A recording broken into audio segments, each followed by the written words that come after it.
Hey there again, this is Brian Gormley with another edition of Where in Greater DC.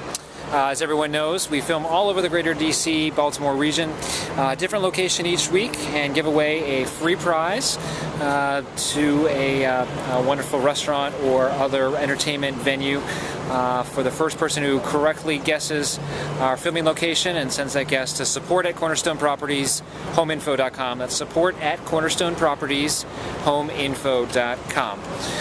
Today we are talking about the Affordable Care Act, the Obamacare. As many people know or have heard by now, the Supreme Court pronounced it constitutional, or at least most parts of it constitutional, which obviously was a great victory for Obama and the Democrats. There was sort of a weird 5-4 split in the court's ruling.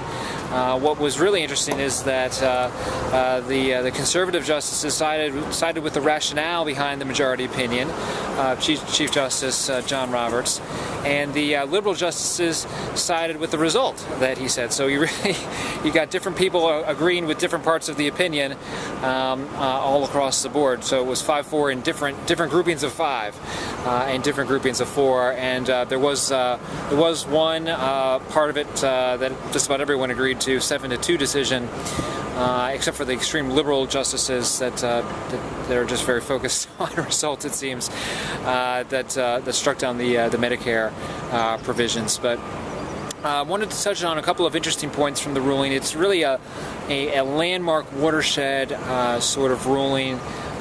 You don't get too many of these, just a couple per generation, really.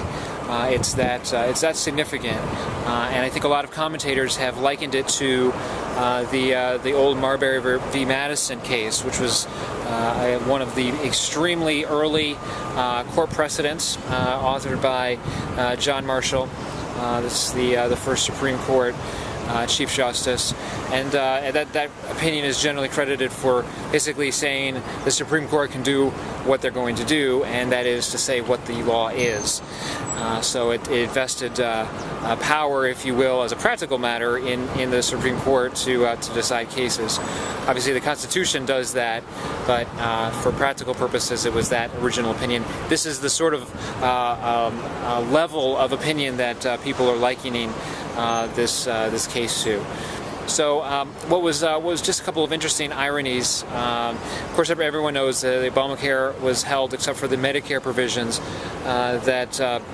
where the court said, no, you can't condition, Medicare removal of subsidies by the federal government to the states on additional conditions that the states fund X, Y, and Z other things, because no surprise, the states are struggling with their own budgets right now, and they've become accustomed to relying on that federal subsidy to run their Medicare programs. As most people know, Medicare, Medicaid, they're partially funded by the states, and so without the state help, without the federal help, those programs crumble.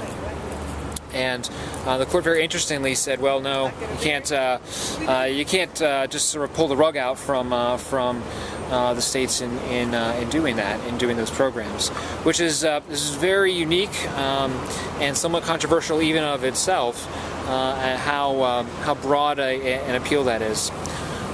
The other interesting components were that the Interstate Commerce Clause, the old Interstate Commerce Clause that has been the basis of a lot of legislation from Congress, was pulled back, as well as the Spending Clause. Spending Clause and the Commerce Clause, Article 1 powers of Congress, have been relied on for a lot of legislation. Almost everything can be traced to interstate commerce in some capacity, and Congress has relied on that in a lot of broad rulings in the past. And this decision really pulls that back, pulls those powers back, which is interesting because the Chief Justice, John Roberts, gets a result that perhaps he had to swallow hard to get, and he may have done that for institutional purposes for the Supreme Court, but through a mechanism through a rationale that that achieves actually great victory for conservative-minded thinkers. That is to say, it advances a federalistic sort of view, federalism, states' rights sort of view. In other words, limiting federal power in favor of the states. So the other point I would make on the decision itself is that it's very ironic, and this is really for more the legally oriented among us.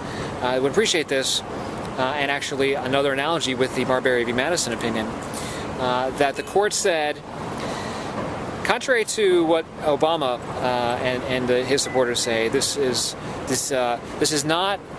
Obama says, right, this is not a tax. And there's a statute that says, well, if it is a tax, then you can't challenge it in court. So the whole case goes to pot. The Supreme Court can't even hear it if it's a tax. It can't be challenged. The statute can't be challenged if it's a taxing statute. The Supreme Court says, well, yes, you're right. This isn't a tax for that purpose, but so we can hear the case, but it is in fact a tax because that's how Congress has the power to do this. It's constitutional because it's a good exercise of Congress's Article I taxing powers. So a strong irony there that there are different shades of taxes. I guess I never realized that before myself. Much in the way that Marbury v. Madison was decided, the Supreme Court said, yeah, we have jurisdiction to decide this case, but no, the executive, you don't have jurisdiction or power to do XYZ things that they were trying to do back in the 1700s. So. Anyway, impact on housing policy, which is really where we're going with all of this. Does the Affordable Care Act have an impact on housing? And I think you can argue that it may. Right now, it is a tax, right? In effect, it's a cost that's shouldered by all Americans. Everyone has to get health insurance in one capacity or another, unless you've got a specific exemption. You didn't have any taxes that you had to pay. You're under a care of your parents' policy up until 26, and so on. There's a couple of little exceptions, but basically everyone has to go get health insurance, and the health insurance isn't allowed to be risk-based. In other words, insurance companies can't charge different premiums based on your pre-existing medical history. So what happens? Healthy people pay more because insurance companies are still going to expect the same sort of payouts that they had before, but they've got to cover all of this stuff, and they can't charge more to people who are really sick. So they've got to charge more to everybody and average it out. That's how insurance companies work. That's how they get paid, and they model these risk-based coverages accordingly. So everyone pays more. It's a tax, and it's borne by everyone. So you could argue certainly that has deflationary pressures on the economy. If people are paying more on the whole, particularly those people who are most likely to be purchasing a house because they've got some income, they perhaps are healthy, they've got gainful employment, and so on and so forth. They're good candidates for purchasing a house. They've got to allocate more money to an insurance.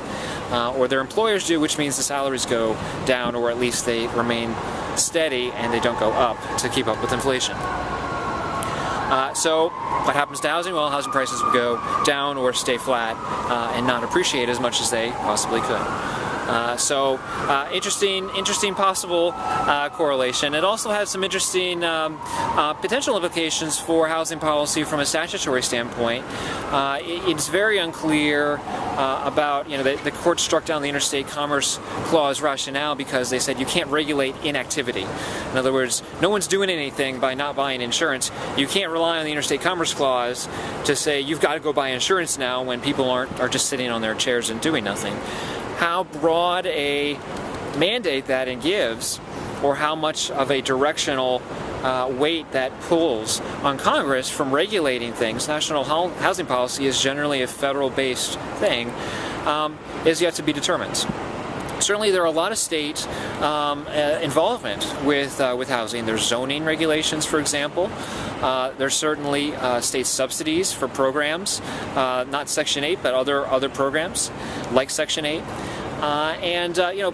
Bridges, roads, dams, buildings, condemning areas. These are all state-based or state-focused sort of mandates, policies, funding programs, etc.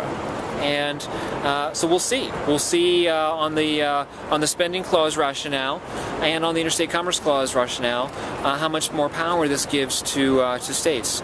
Obviously, housing policy is really a national thing. Banks are national, generally speaking. There are some credit unions, there are some state charter banks, but regulation now is very focused on national regulation. There are any number of national regulators, the OCC, the Fed, the FDIC, etc., that have jurisdiction over banks. Even if they're state chartered, some of these agencies have regulatory jurisdiction, and so it is certainly, there's a very strong argument that housing policy in Massachusetts has a direct effect or consequence to housing policy in Maryland or DC or Florida or California.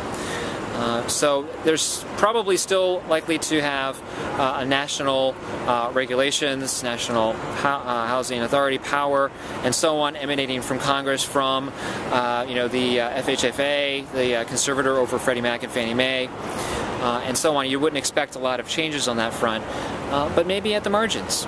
Maybe it opens up the door for additional judicial challenge for unfavorable policies at the national level. You just never know. So that's it for me. I kind of talked a little bit of legalese. I think we may have filmed at this location. That might be a hint before, but it's a nice it's a nice place. So send your guesses. Support at Cornerstone Properties, homeinfo.com, and don't forget, we do negotiate short sales for real estate agents and homeowners alike for free. So get in touch with us. Send an email to support at Cornerstone Properties, homeinfo.com, and someone will be in touch with you. Thanks so much for listening, and I hope to see you next week. Bye-bye.